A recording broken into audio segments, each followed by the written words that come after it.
Bien sûr, il a. C'est injuste. Il a un besoin Justifié, non, l'injustice, c'est-à-dire Voilà. pour rétablir la justice. La justice. Voilà, c'est un besoin. Donc il a une haine, une mauvaise note, il est stressé, il a une émotion. Automatiquement, bon, l'émotion dit mais un besoin. C'est un besoin donc de faire justice.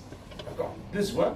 Je fais donc c'est une injustice, pourquoi je suis noté comme ça dans sa carte du monde, hein, je dis toujours dans sa carte du monde. Dans sa carte du monde, dans sa perception. D'accord? Parce que quand il y a une haja ma je ne vais pas dire. Chacun sa carte du monde, mais ta carte du monde n'est pas le monde. Et la carte n'est pas le territoire. La carte, hein, tu veux une carte géographique, une carte, tu as un bled, carte de l'Algérie, c'est pas l'Algérie. Voilà. La carte du monde n'est pas le monde. Donc tu as ta carte du monde, c'est vrai, ta perception, toi, elle peut t'échanger, ça ne dit qu'elle n'est pas. C'est pas la figé. C'est pas la réalité, non, c'est pas la vérité. C'est la vérité. Toi, tu vois la chose de cette manière, tu as dit tout à l'heure, la carte du monde, c'est pas le monde. Et la carte n'est pas le territoire. C'est-à-dire, donc, c'est un principe barrière. Okay. Si on part sur le principe, il n'y a pas de problème. Donc, le besoin là, c'est quoi? C'est faire justice. Rétablir la justice. Un besoin. La réaction, c'est quoi? Il va chez le notateur, il communique. Pourquoi? Il essaie d'argumenter. On sait que oui, il a argumenté, peut-être je me suis trompé, ou donc il lui donne, il lui change sa note peut-être. D'accord, il lui change sa note. Il a argumenté pour voir qu'est-ce que j'ai fait comme travail, j'ai fait. Fondé ou la non? Voilà, il rétablit la justice et le besoin, il est satisfait. Ouais, ben, il n'y a plus de stress et plus d'émotions négatives. C'est rétabli. Donc tout part du besoin. Tout part du besoin. Marshall Rosenberg, il a essayé d'être médiateur entre un couple, un vieux couple de vieux, hein, le type il avait 70 ans, il a 60 ans, et ils ne se parlaient pas depuis des années. Je ne sais pas, 20 ans, plus, ils ne se parlaient pas. Presque séparés, pas divorcés, mais séparés. Marshall Rosenberg, en une demi-heure, dans la médiation, en utilisant la communication non violente, la scène, en utilisant les méthodes et les techniques de la scène. Il a essayé donc d'établir les choses. Il a commencé par les questions. Toujours sur le besoin. À chaque fois, il veut identifier le besoin de chacun et discuter avec chacun. Regarde, toi, qu'est-ce que tu veux réellement qu'il te fasse? Pas des techniques. Il a essayé d'identifier le besoin.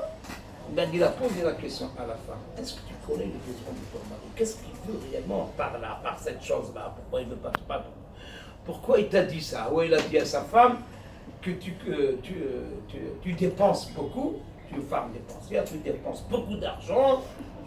Donc c'était problème d'argent. Et il y a, donc tu t'en fous, tu dépenses. Donc il y a de son côté, elle dit que son mari, c'est-à-dire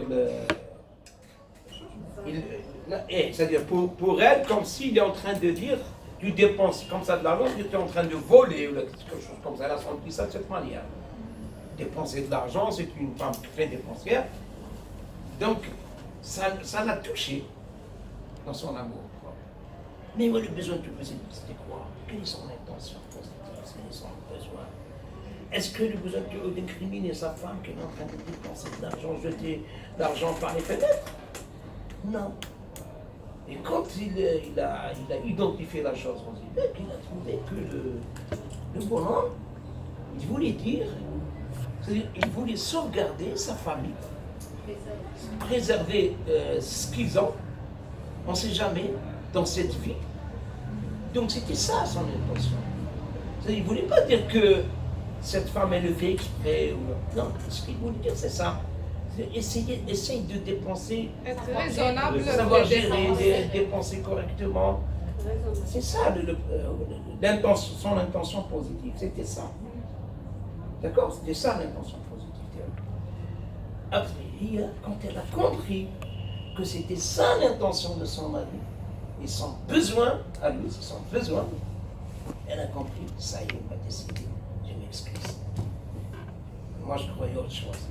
Et c'est vrai, des fois, quand on est en conflit, on ne connaît pas le besoin de l'autre. Oui, il veut dire ça, de te faire autre chose. C'est ça le besoin. Tu ne comprends pas son intention positive, tu rentres en conflit. On l'écoute même pas parfois. On n'écoute même pas parfois. On écoute même pas. La colère, elle nous... Quand on est en colère, voilà, c'est bon, on fait ce qu'on a dans la tête, c'est bon. Allez, on attend, c'est-à-dire qu'on est là, on bouche les oreilles, on répond. Voilà. On bouche, ce qu'on appelle l'écoute active. On ne fait pas d'écoute active. L'écoute active, c'est ça, c'est entendre. J'entends, j'analyse, j'utilise mon cerveau, j'utilise le filtre, j'utilise ma perception, j'utilise tout. Et je réponds. Si tout le monde faisait ça, il n'y aurait pas de conflit. À ce moment-là, tellement on est stressé, tellement il y a une certaine émotion, une sensation, on n'écoute pas. En bouche, c'est-à-dire que le cerveau inhibe la partie écoute. Elle est inhibée, stoppée. On n'écoute pas. Quand il est en train de discuter, de parler, d'argumenter, peut-être qu'il est en train de préparer la réponse. Tu n'écoutes pas, tu prépares la réponse. Ou bien vous avez déjà pris la décision. Voilà, figé, préconçu. Bon. Tu as un truc préconçu, ça y est. Tu as pris la décision préconçue. Voilà. Quoi qu'il dit, on ne s'écoute pas. Bon. Il n'y a pas d'écoute active, c'est pour ça qu'il y a conflit. S'il y avait l'écoute active, je veux savoir qu'est-ce qu'il est en train de dire. Il essaie d'argumenter, se justifier. J'analyse les choses, il n'y aurait pas de conflit. C'est-à-dire la communication non violente. Et Rosimer est arrivé à quand même à régler le problème entre le couple, et qui se sont parlés depuis 20 ans ou plus. Donc, par cette notion de satisfaction de besoin, il est arrivé à réconcilier le couple. Ouais, donc le mécanisme.